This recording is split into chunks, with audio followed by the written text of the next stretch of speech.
अब तक आप लोग ये तो समझ ही चुके होंगे कि उर्दू के किस हरूफ की क्या पहचान होती है और क्या आवाज निकलती है।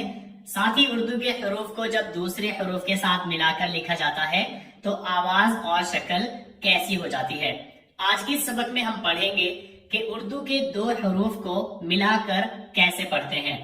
जैसे कि यहाँ पर आप देखिए, ये है अब, रब, जर, डर, डस, दम, रस, रग, का, उस, उन, दिल, दिन, दी, दी, उठ, रुत, रुख, रुक, रग, दुम, दू, वुह, पाता, जागा, लागा, जब, सब, कब, लब, तब, लत, मत, सत, जट, पट, नट, हट, हज, जज, बज, सच, बद, हद, कद,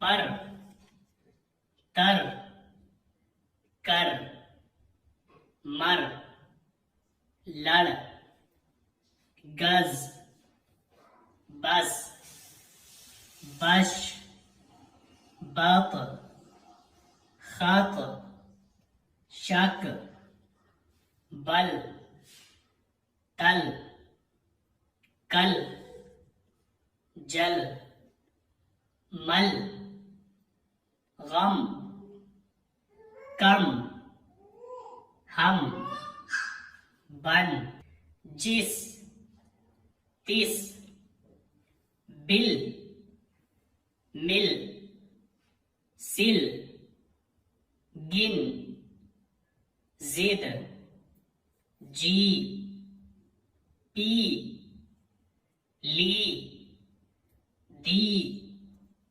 सुन, पुन, चुन, चुप, पुल, गुल, गुल, तुम, गुम, सुम, दू, हु, लू।